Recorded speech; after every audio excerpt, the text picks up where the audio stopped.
If your clips never line up like this, you're probably guessing your edits. Stop doing that. This takes seconds. Use markers once and your clips fit perfectly every time. I'll show you how to set it up in under a minute and fix your timeline for good. In this video, what we have is we have a video that is going to be having just a title screen. And as you can see, everything embedded into this actually does move. So what we're going to do first is we're going to go over to our full extent. And we're going to make the whole video timeline so that you can actually see it and work with it. We're going to hold down the shift key and we're going to move the mouse wheel so that we have the video on the timeline to where it actually fits. As you can see, we have our background, which is the sunset, and we have 3 videos, which are the ones that are embedded, and we have the title, and the title just pops up. So what we're going to need to do is we're going to need to add another one over here in this area. So what I'm going to do is we're going to add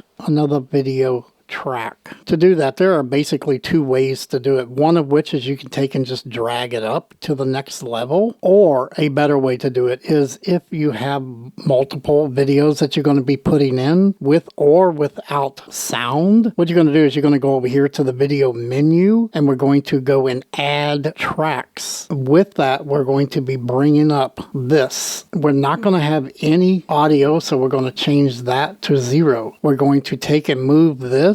And as you're going to see, we're going to put this into video track number 5. So what we need to do is we need to add the video to above video 4. And now once we go in and we add tracks, that automatically moves video up 1 track. We're going to just move this down, give us a little bit more room at the top. We're going to make a in and out mark, and it's going to be very, very simple to do. What we're going to do is we're going to make a video track active. Make sure that you have the red on any of the videos that you want. So in this case, we're just going to make the video 6 active. We're going to then move the playhead, or make sure that the playhead is in the video itself, and we're going to press X. That's going to bring up a marker for the whole extent of the video. So we know that our video is actually going to be longer than our current title track is. What we're going to want to do is we're going to take and disable video track 6, and we're going to be working with video track 5. So we're going to highlight that and make it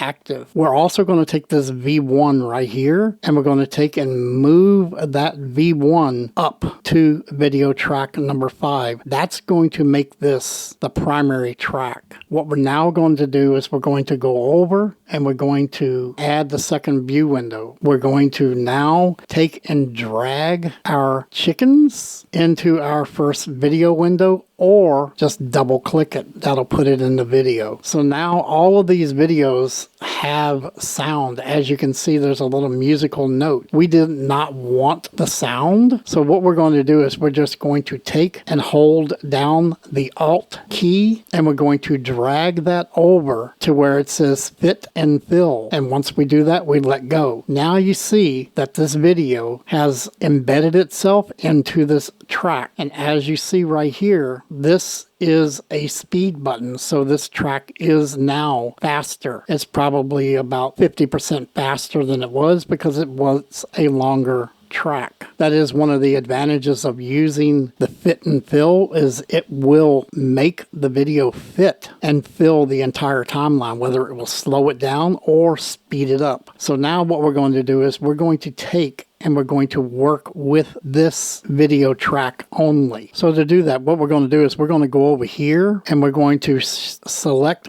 display stack timelines. And with that display, we are now going to take and highlight this video track number 5, right click, and we're going to go up and change that to a compound, and we're just going to name it whatever it is that you want. We're just going to call it chickens. We're going to take this video clip and we're going to put it in into the timeline. And what that does is it brings it into its own. With this in the timeline, we're going to move it up one video track. We're going to go up to our assets and we're going to bring down our swatch and put it in. And with this in here, we're going to be working with the alpha. If it's just a black and white, you can use the composite mode and just do a normal. In this case, it's not a black and white. So what we're going to do is highlight the track itself and we're going to go over to our composite. We're going to change that to alpha. We're going to then highlight our chickens and we're going to go back over to composite mode and we're going to then change this to foreground. Now you can see you have the chickens within this swatch. So now what we're going to do is we're going to go back over to the timeline, and in the timeline you will see that you have your chickens on the screen, but it is just, of course, way too big. So what we're going to do is we're going to make it and move it to the right place. So what we're going to do is to highlight the track. We're going to go over here and you can either use the transform on this or you can use the inspector. We're just going to use the inspector for now, and we're going to change our zoom to where we need it, which in our case is like 380. With this, we can take and move this exactly where the other one is if we want to align it perfectly, and then we can just drop it down. So what I'm going to do is I'm going to turn off with the transform. We're going to use the Y, but we're going to also hold down the Alt key, so that way we have a lot more control over it. So just take the Alt key and drag it down until it's about in the right location. So now what we're going to do is we're going to look at the placement of this in the video and see how it works. As you can see, the chickens move faster because it is fit to fill, and that's going to be a good way of doing that. So this is a pretty good way to actually make a docu-series and have a nice title with it. So you can see the title fades in, the chickens are moving really fast, everything else moves at normal speed. So this is just one way of doing this. So we do hope that you got some use out of this and you can get some help with moving timelines around and getting everything set up for your videos. And if you do like this, please hit the like button. If you're new to the channel, please hit the subscribe, because we will post about every week some other information that will help you in your editing so that your edits will be more professional. Until next time, have a good day.